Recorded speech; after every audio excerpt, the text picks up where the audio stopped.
don't worry. But when I need to, Strong voice. Good. That's what we need. Who's asking me the question? Hello, mate. How are you? Great to see you. Are you well? I'm going very well. Thank you. That's good. I'll come in and see you. You're in the shot. Who do Yeah. you want me to look at? Can you tell me your name and your title? Hello, I'm Brett Judd, the Chief Executive Officer of Worldskills Australia. And where are we? Today we're at the 2018 Skills Show here in Darling Harbour, the ICC in Sydney, for the 2018 National Championships. That's do that shot again. Just come through. So where are we? Today we're at the ICC in Darling Harbour in beautiful downtown Sydney at the 2018 Worldskills Australia National Championships as part of the Skills Show. So downstairs we were talking to some robot people. Can you tell me about that program? Yes, our wonderful friends at Vex Robotics. Vex Robotics is one of the world's best producers of robotics competitions. And we're lucky enough to have been able to partner with them in Australia to run the Vex Robotics Junior competition. And it's something that we're really excited about. We're going to partner with them and roll this out throughout Australia in a competition model and then take that into our international competitions. So we're going to create pathways for the young people to move from the Australian competition into the international competition in robotics, which is a real first in the world. So why robotics? Is there a lot of career opportunities? Well, I think what we've got to understand as we start to talk about vocational education is that technology is going to start to be integrated into everything we do within vocational education in the near future. And so that means that STEM-related activity is going to be part of the fundamentals. And if we don't have young people starting to understand that much earlier on in their career, choice of development, they may well miss out. So robotics, as it stands at the moment, is not necessarily the career that they'll go into. It's a fundamental of the career that they might choose in the future. So you've got Wangaratta down there. How important are the regions in Worldskills and in this type of innovative program? So one of the things that we talk about in Worldskills, both in Australia at the domestic level but also internationally, is we don't believe in borders. We want to deal with inclusivity, actually. So we want to deal with inclusivity, not exclusivity. And so that means that we operate in 38 different regions around Australia, including those rural and regional centres throughout Australia. And we want to give everybody exactly the same opportunity to prove that they are excellent in their particular trade and skill. So we invest as much time and money in the regions as we do in the cities, and we typically have great results from the regions as well. We have many of our great Skillaroo international champions coming from country and regional areas, as well as we have them from the city areas as well. So I'm a believer that create inclusivity, open up the boundaries, make sure that everyone has the same opportunity, and then you will get the best of the best. Is there anything else you want to tell me about the VEX program in particular? So Vex Robotics program will, for the first time in 2019 in Kazan at the International Championships, run as a demonstration competition. That means that we may be taking competitors from Australia over to compete. Part of the selection process out of this weekend will tell us whether there are any competitors that will be eligible to go forward, and we'll start to make those announcements in the next quarter of 2018. And can you talk a little bit about Worldskills in general, so the national championships wise? So, like, from our students' point of view, they're like, oh, it's not bigger than I thought it would be. We just had a little regional thing at our place, like it's more than a step up. Can you tell me, like, why that happens and what it takes to get to it? Absolutely. So I guess if you look at the Worldskills movement, it has three moving parts to it. The regional competitions, which is what your students go through, is that sort of initial phase of getting a taste of the Worldskills. And that is purposely designed to be about participation. We then move into the national championships, and that is unashamedly about excellence.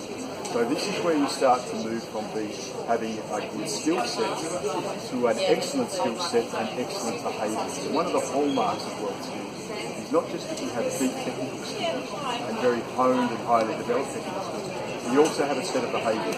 You have great communication skills, you have great resilience, you have the ability to work in a team, you have the ability to learn from failure in a positive way. These are the things that give you your Worldskills hallmark.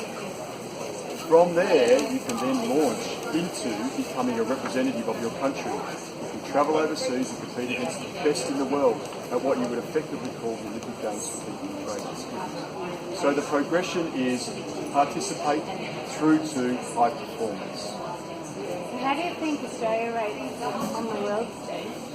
So as we finished the 2017 international competition, which was held in Abu Dhabi in last October, Australia is ranked 10th in the Worldskills rankings out of 79 nations. That's up 2 spots from 12th in the previous competition. What are you hoping for Russia? I have aspirations of a top 5 finish for Australia. Can you tell me what your message would be to employers in vanilla who don't really know anything about this? Why it's important to spend the time on this stuff? So I'll take one step back from that if I can. The reason that Worldskills does what it does is that we believe that if we develop a highly skilled workforce, then that will have a positive impact on the future economy of Australia. Without a skilled workforce, the GDP of Australia, the productivity that we have, will start to suffer. We see from our inclusion in the international Worldskills movement, we see what other nations are doing in terms of their development programs and the investment that they're making. So Australia is at the cusp of saying we can continue to have our economic growth and our sustainability in our economic growth, or we can start to fall behind other countries, like China for instance, who at the moment have 4 dedicated Worldskills academies. And that's not because they want to only win Worldskills competitions, but they want to move the Made in China brand from being considered a cheap brand to a luxury brand. They want to be seen to be delivering excellence in what they do.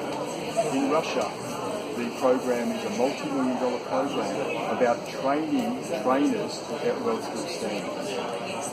So what we're seeing is the world pick up on Worldskills excellence programs and start to develop their training system around what Worldskills measures against. So that's the first thing.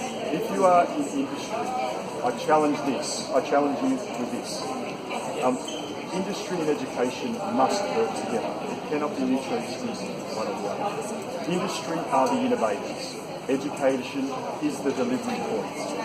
Unless industry and education work together, there will always be a lag in what is happening. So if you are in industry, small or big, you should be supporting the vocational education programs in Australia by talking to those education providers and saying, here is where I need you to be in your delivery cycle.